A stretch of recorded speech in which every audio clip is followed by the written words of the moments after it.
Well, hello everyone, and welcome to another edition of the DC Capstone Report, a podcast on Alabama football. Welcome back, everyone. We're glad you tuned in this week. What a game it was this past week. Alabama goes into the first round of the college football playoff on the road at Oklahoma and gets behind and comes back with a monumental comeback. Becomes the first team to go on the road in the college football playoff and win in the first round game, and comes back from a 17-point deficit. So what a game to talk about. I'm so excited to be here with you this week. I want to thank Lance George, as always, who's in the studio making this possible. He is producing the podcast this week. And it's the week of Christmas. So Merry Christmas, everyone, to all of our listeners out there. We hope that you have a wonderful time with your family this week. In the first segment today, we're going to take a look at a review of the Oklahoma game. In the second segment, we're going to talk about our players of the game of Oklahoma. And then the third and final segment, we're going to talk about the next game, the Rose Bowl, the granddaddy of them all, going up against the number one team in the nation, the undefeated Indiana Hoosiers. Well, welcome back to the DC Capstone Report. It is great to be back with you today. I want to thank you this week for listening, for tuning in. I want to thank our sponsors, RollTideBama.com and FreelancePictures.com. I want to thank Karen Cottingham, Realtor, right here in Tuscaloosa with Keller Williams Realty. For all your real estate needs, reach out and contact Karen at 205-887-4008. That's 887-4008. 205-887-4008. For all your real estate needs, contact Karen Cottingham. Well, back on another podcast on Alabama, we get to review the football game against the Oklahoma Sooners. And what a game it was, folks. Going on the road in the college football playoff where no one really gave us a chance. If you watched any of the pregame hype, everyone was picking Oklahoma.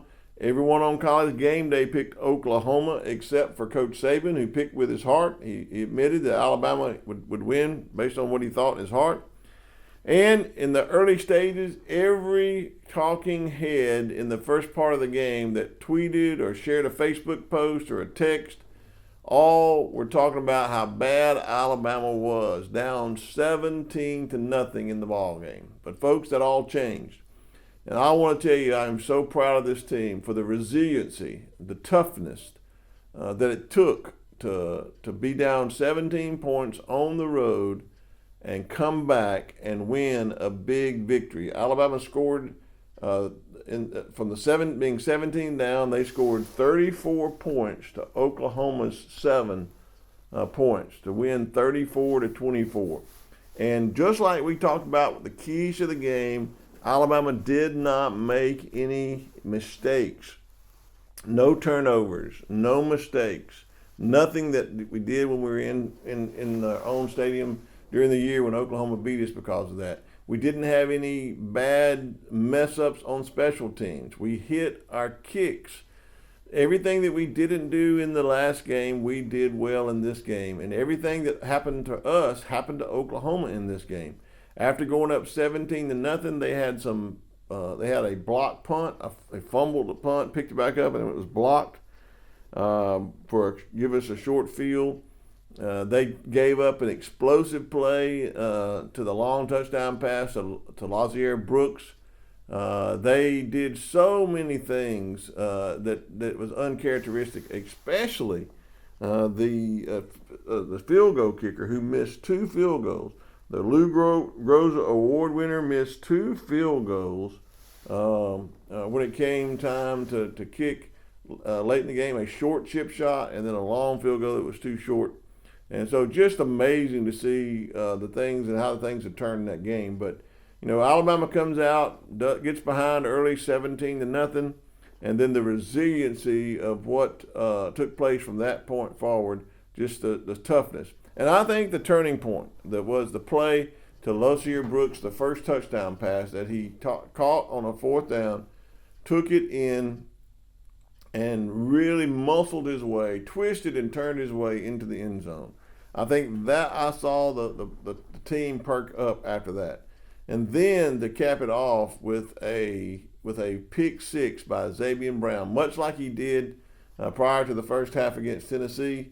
He baited the quarterback Mateer into throwing in an area, and he picked up the pass, picked it off, and ran 50 yards for a touchdown into the end zone to tie the game at 17-17.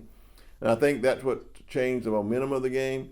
And then I think Oklahoma tried to come back. They hit a long touchdown pass to Deion Burks, but when the fourth quarter started and the stadium felt like they were going to pump up the Oklahoma team with that song "Many Men" by 50 Cent, it actually seemed to pump up the Alabama sideline and all the Alabama players much better than it did the Oklahoma players.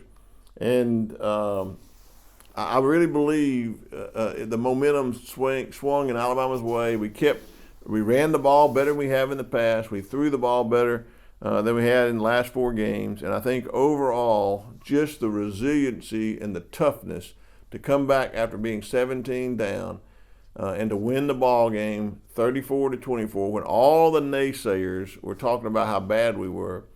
And I think it was proven that had a little edge on us, because after getting down 17 and they starting to come back, the team felt that they were the underdog. They felt that everyone was against them, and that gave a lot, I believe, of momentum to Alabama to try to claw themselves back into that game. And they did so. And even in the post-game press conference, you could tell the players had a little chip on their shoulder on the media, who even the Alabama local media had written articles about Alabama not being able to win Oklahoma, and how bad the team had looked and how distracted the team had looked and how something was wrong in the locker room and all of those things. I really think that Alabama's chip on the shoulder really helped them in that game. And Ty Simpson said in the post-game press conference, "Hey, you media guys, helped us win this game. We have a lot of credit to you guys," because I think that motivated them. But when you think about it, the number one thing I think that made a difference in that game was the health of Alabama. Alabama players have gotten healthy, and that's one thing we said last week that they had to do. We saw a lot of players playing at their best. I think Daniel Hill played better. Josh Huevas was back playing good. The line blocked well, so Dewberry was back. Brailsford was feeling better. So I think having that time off really, really, really helped Alabama get in good shape to win this game. So overall, a great victory on the road against Oklahoma, being the first team to ever come back that far down, 17 down, and win the playoff game on the road. What a testament to this Alabama team. What a testament to the culture that Coach DeBoer has made and built here at Alabama. Well, welcome back to the second segment here on the DC Capstone Report, where we're going to talk about our players of the game. And we have 2 players, one on offense and one on defense. Let's talk about the offense first.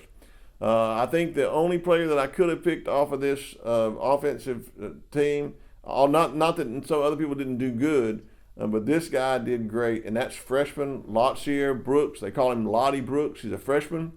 And what's surprising is he's played well all year, but he caught his first 2 touchdown passes in this college football playoff game. And the first one I've already talked about, I believe, was a turning point in the game. When we were down 17-0, we go for it on 4th down, and he catches the ball and would not be denied to get into the end zone.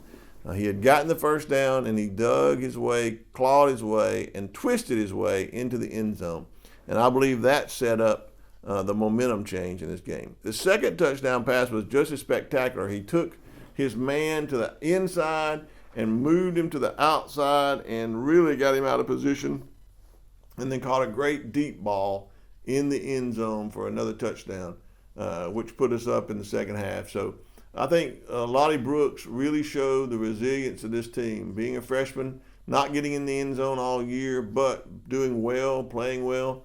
And in this game, being the one that turned the tide, if you will, in this game, getting that first touchdown. So on offense, my player of the game is Lotsier Brooks. Now on defense is going to be somebody that you probably didn't expect in this game. I didn't expect him to play so well in this game.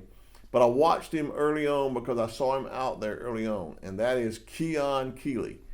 A lot of folks have been asking, what about this 5-star edge rusher we've heard about in Keon Keeley? Why is he not getting on the field? Why is he not playing? But I think he has done it the right way. He wasn't ready physically to do what he needed to do when he was a freshman. and he's come along. He's come along slowly, but slowly progressed this year into a player they could count on. And they had to count on him because of some injuries that happened to Jan Pierre and Quay Rousseau. Both of them have been injured and really weren't quite 100%. They all played in this game, but it looked like Keon Cayley got in the game very quickly in the first half, and he was able to put pressure on Mateer and keep him in the pocket, and he got a couple of the 5 sacks that was given in this game. So it is really, really good to see a player like Keon Cayley that has so much talent wait his turn, get healthy, get stronger, know the defense, and be able to come in and really play.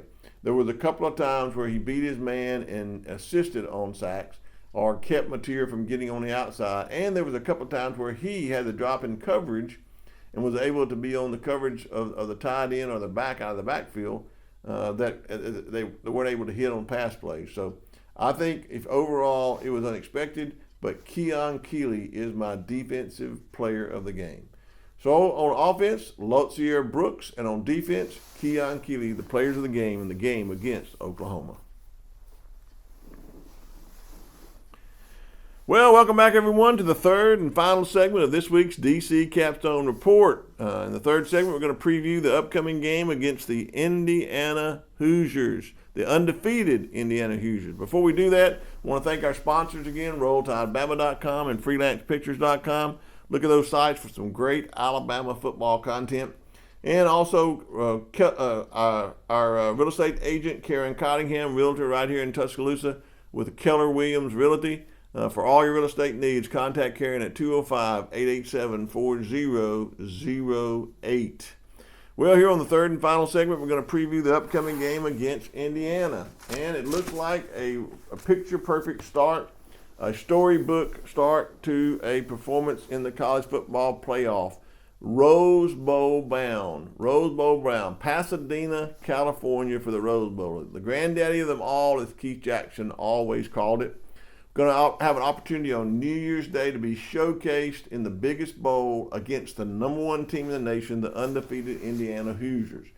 And what kind of significance does it have? To me, much significance, simply because, as you know my history, when my friend Gary Shores and I started working at the Bryant Museum many years ago, before it was ever a building, when it was just in a concept, and we started putting together memorabilia for Alabama.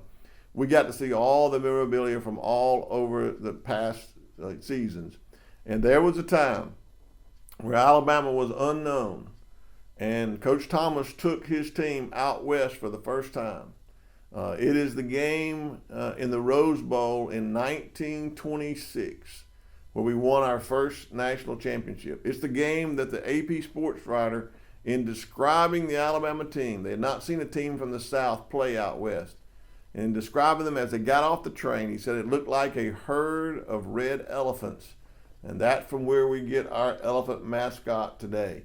100-year anniversary of the train trip that Alabama made out there to win their first national championship in the first Rose Bowl game. We get to go back. So to me, this is a significant historical game, going back to the Rose Bowl 100 years later, to compete for a national championship and a Rose Bowl victory. And no greater time to do it than against the number 1 team in the nation, Indiana Hoosiers. They're coached by a great coach in Kurt Cignetti. He has put together a great team at Indiana, and they are formidable. They come in with the Heisman Trophy winner. So Alabama is going to be an underdog in this game, just like they were in the game against Oklahoma. It looks like everything's going to be stacked against them. All the pundits in the next 2 weeks, you will hear them talking about how Alabama will be exposed by Indiana and how Alabama won't be able to compete. But I feel like there's another story to be written in this. I think this Alabama team is going to be able to hear all of the hype that's going to be put on Indiana, and I think this Alabama team is going to want to go out there and show what they're made of. Already, the momentum they've gained by beating Oklahoma on the road when no one thought they could after being 17 points down, that has to bode well. It has to play over into this game.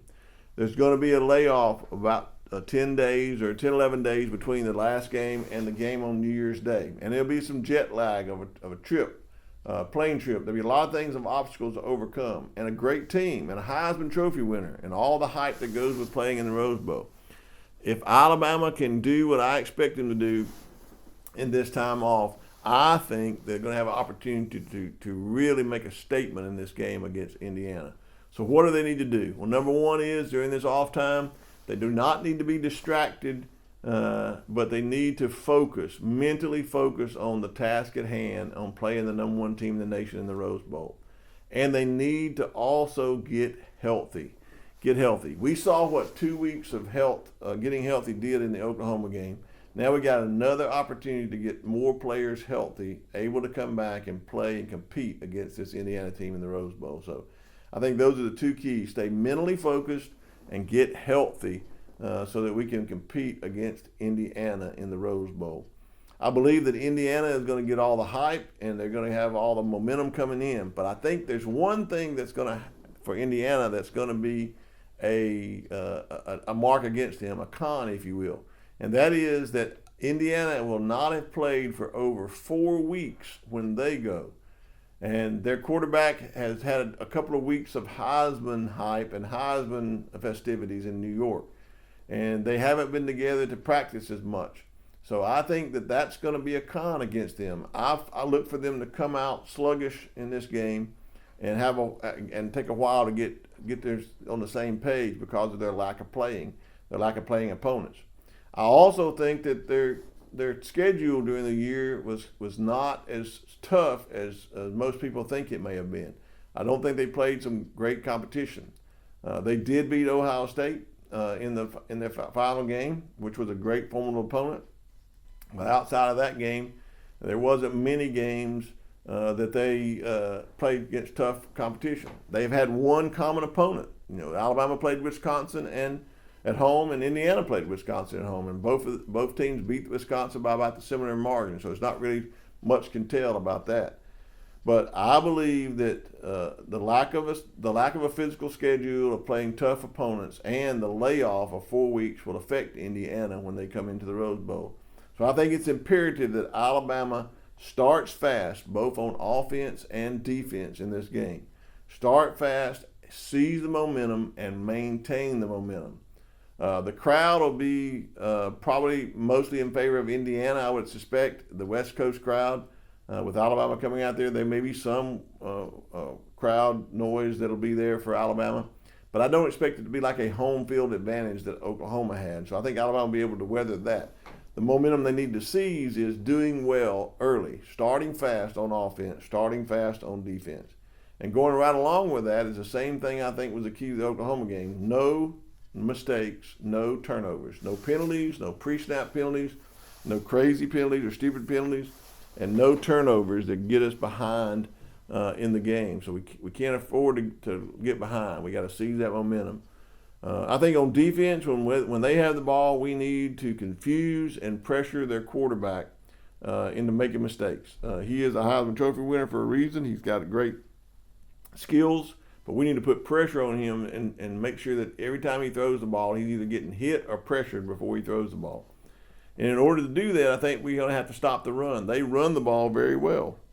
We're going to have to stop the run in this game and play opportunities in this game to stop the run, to make sure that we can force them into long third down situations where we can pressure the quarterback. So if we do that on defense, we stop the run, put them in third down and long situations where we can pressure the quarterback, I think we come out of here with a great game. On offense, we need to take what they give us. If it's short passes, take them. If we can hold them on defense like I think we can, no explosive plays and pressure them, then our offense just needs to take what we can get. Short passes, long passes, intermediate passes. Run the ball when we can. Don't make any mistakes. If we do that in this game, I think Alabama is going to come away with a wonderful victory over Indiana. And I think it's going to be a statement game for Kalen DeBoer and a statement game for Alabama. I got Alabama going into the Rose Bowl on the 100th anniversary of their trip there in 1926, going up against the number one team in Indiana, and Alabama coming away with a victory that I think will further their way in to the college football final. I got Alabama winning this game. Alabama 38, Indiana 24. Alabama 38, Indiana 24. Well, that's all this week for the DC Capstone Report. Thank you for tuning in. Let me stop the podcast or end the podcast today saying this. Merry Christmas to everyone. I hope you have a wonderful time with your family.